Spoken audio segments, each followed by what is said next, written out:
Hey, Sophie likes math industry, and we are going to take a look at polygons. So, this is a geometry-based video, and yes, it's all about shapes. But hang on, what are polygons in the first place? So, when you think of polygons, you probably heard about this in your elementary school, that polygons should have 3 or more sides that are in a shape, like a triangle, or a square, or a pentagon, or more. Well, if you take a look at this chart, here are examples of polygons: isosceles trapezoids, octagons, triangles, more trapezoids, and squares. However, here are examples of what polygons are not polygons. Here are examples where polygons are actually not them. So, about the two differences, what do you notice about what polygons are and what polygons don't look like, or what is not considered a polygon? Well, the first thing is, polygons are closed shapes. This shape right there is not a closed figure. And number two, these have no curves, but this shape does have a curve, making it not a polygon.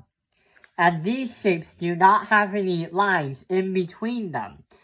And yes, these two, or these three, are examples of shapes that are not polygons, because they have a line right in front of them, or inside, causing them to make two shapes in one or more. So, there's many different ways we can interpret this, but we are going to say a shape that has 3 or more sides, is closed, no curves, and is going to be a single shape, which doesn't make another shape right there. So that's how we can understand if a shape is a polygon or not.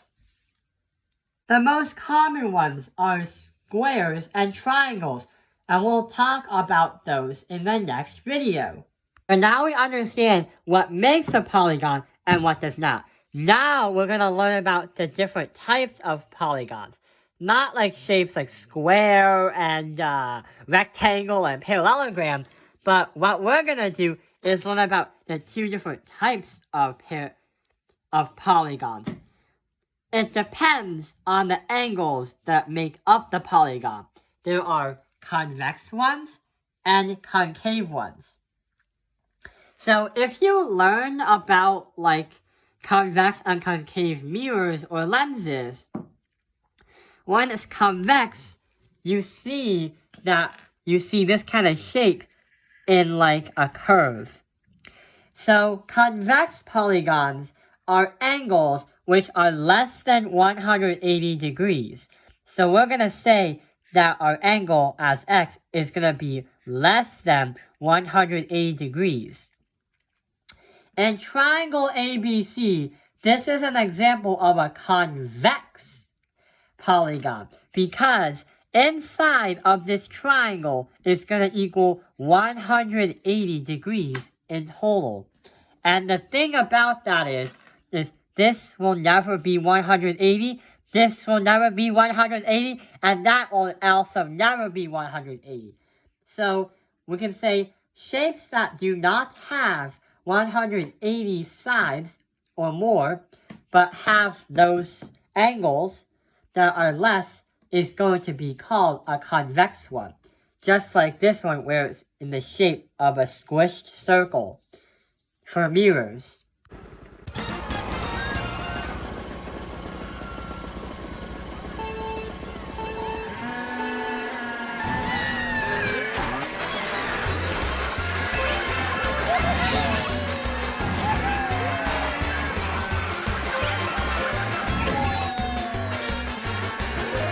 The other side is a little bit more complicated, and it's called a concave polygon.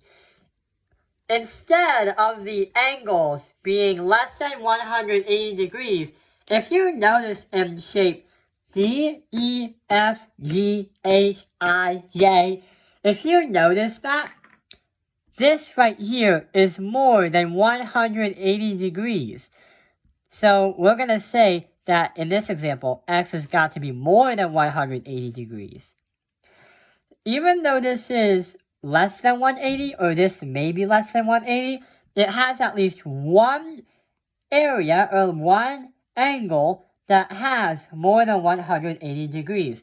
And the rules state that a shape or a polygon that has that at least one time can be called a concave polygon.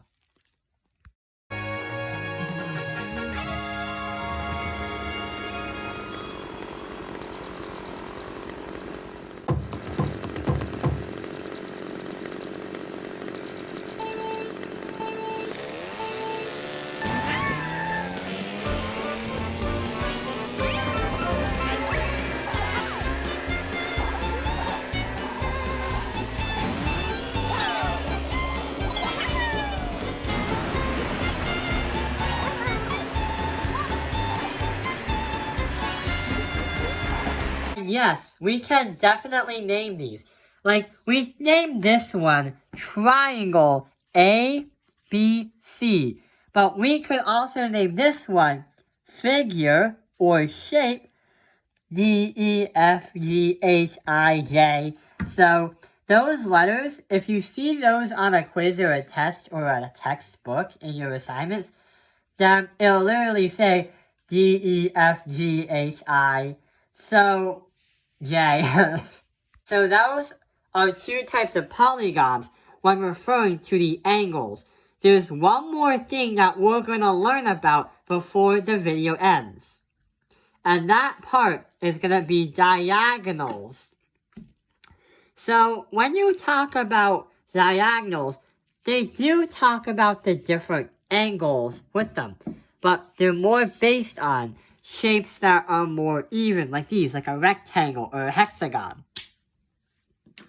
Diagonals and polygons happen when there are segments that connect 2 points of the figure, and also there are 2 non-consecutive vertices of a polygon. So what that is saying is sort of like a game. For example, this is going to be diagonal from this, and this is going to be diagonal from that. So A is going to be diagonal from C, and B is going to be diagonal from D. And we can understand that they're diagonal, but if we try to mix up the game rules, if we say that A and B is a diagonal, we're breaking the game rules because that is straight right from A. Point B is right to A, however, it's not diagonal. Let's understand what this one is and see what happens. How many diagonals can we make in this 6-sided shape, or also known as a hexagon? So let's start. We're going to say 1, 2, 3 for A. We can't say F and B because those are consecutive. Remember, the rule says you can have 2 points on the shape. However, you cannot have 2 consecutive points. So we're going to say B. B is going to go with F, C, nope, not C, D, and E. For C, we are going to have A, F, and E. For D, we are going to have A, B, and F. For E, we are going to have A, B, and C. And last but not least, we're going to have F, which is going to be B, C, and D. So this is all the different diagonals that this shape has. We're not going to release the answer because we're going to make another video in the future on how to do this. And there's a more accurate way than counting because some of the lines may be repetitive and may count as 2, making our answer inaccurate. So what we're going to do is hold this one off and explain that there's a formula to solve this one.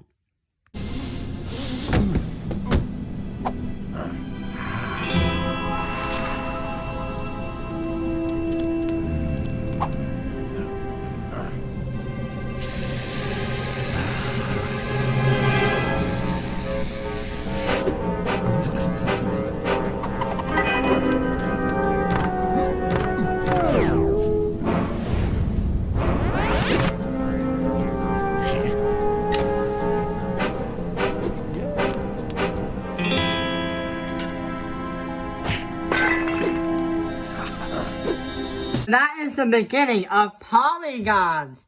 I hope this video has helped you understand the beginning of polygons. Thank you for watching How Penny Analyze the Math Industry. Like and subscribe.